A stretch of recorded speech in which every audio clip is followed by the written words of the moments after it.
Hello दोस्तों, नमस्कार। एक बार फिर से मेरे YouTube चैनल में आपका स्वागत है। आज का प्रश्न है कि आश्रम व्यवस्था क्या है, यह कितनी प्रकार का होता है। तो आइए चलिए हम सबसे पहले जानते हैं कि आश्रम व्यवस्था है क्या एक्चुअली। तो प्राचीन हिंदू समाज में मनुष्य के जीवन को व्यवस्थित करने के लिए एक 100 वर्षीय प्रणाली बनाई गई है, जो उसको हम 4 भागों में बांटा गया है, जिसका मुख्य उद्देश्य है धर्म, काम और अर्थ, मोक्ष। धर्म, काम, अर्थ और मोक्ष की प्राप्ति करना है। यानी हम अपने ऐसा माना गया है कि हमारी जो ह्यूमन लाइफ, मानव जीवन होती है 100 साल की होती है। तो उस 100 साल को किस तरीके से मैनेज किया गया है, वो 100 साल के यानी 100 ईयर्स का जो ह्यूमन लाइफ होता है उसको मैनेज करने का माइनर रूल तरीका बताया गया है। तो आइए देखते हैं कि वो तरीका क्या है। वो जो 4 प्रमुख भागों में बांटती है वो कौन कौन से हैं। तो आइए देखते हैं। पहले इसका उत्तर है प्राचीन, जिसको 4 भागों में बांटा गया है, जिसको यह 4 भागों में बांटती है। यह 4 प्रमुख भागों में बांटती है और इसका मुख्य उद्देश्य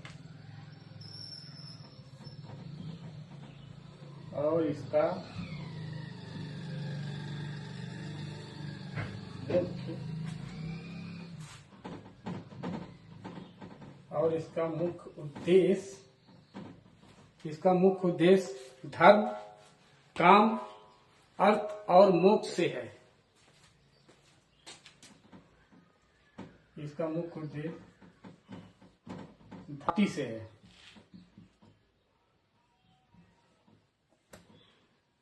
प्राप्ति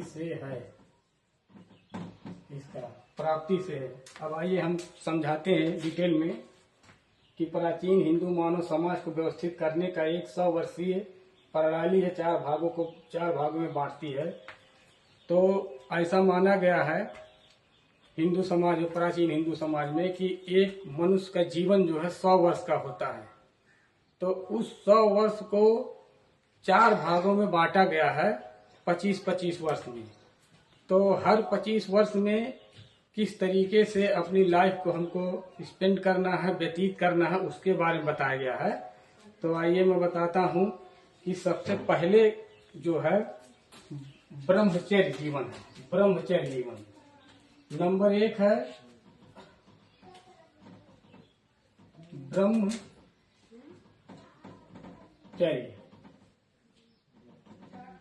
ये ब्रह्मचर्य आश्रम है। ब्रह्मचर्य आश्रम जन्म से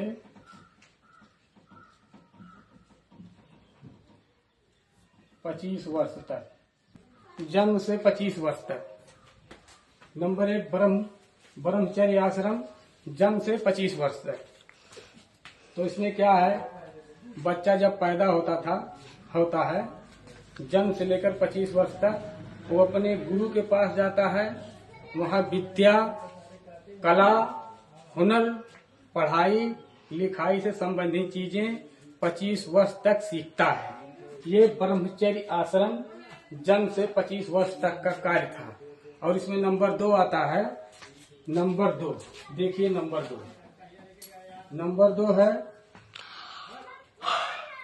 2 आता है जो है यानी शादी विवाह करके अपने जीवन को बिताता था।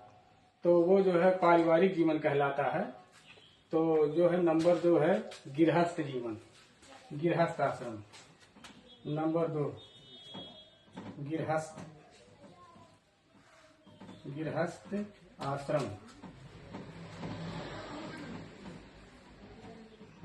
आश्रम। ये है 25 वर्ष से लेकर 25 वर्ष से 50 वर्ष की आयु तक। ये हो गया गृहस्थाश्रम में 25 वर्ष से 50 वर्ष की आयु तक। इसमें जो है आज मनुष्य शादी विवाह करके संतान उत्पन्न करता है और जो है अपने परिवार का भरण पोषण और पालन करता है। ये गृहस्थ जीवन में आता है। अब नंबर 3 है वानप्रस्थ। नंबर 3 वानप्रस्थ। ये वानप्रस्थ है 50 वर्ष से लेकर 75 वर्ष तक। 75 वर्ष तक ये वानप्रस्थ में है। 50 वर्ष से लेकर 75 वर्ष के बीच में इसमें जो है भगवान की भक्ति और साधना, मानव की सेवा करना होता था। इसमें ये सब चीजें मतलब बताई गई हैं। और नंबर 4 है संन्यास, जो आखिरी स्टेज है, जो 75 से 100 वर्ष के बीच की जो मतलब सीमा रखी गई है। और उसमें जो है आप देखिए 4था नंबर है संन्यास।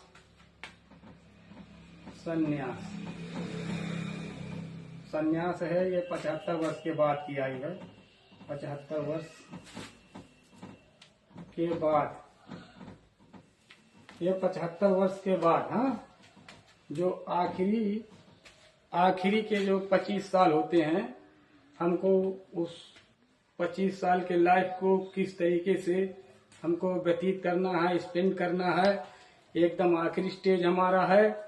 इसमें जो है सारे भौतिक सुख सुविधा को त्याग करके, सब कुछ छोड़ करके वन में जा करके ईश्वर की भक्ति में लीन हो जाना है और भगवान की साधना करना है।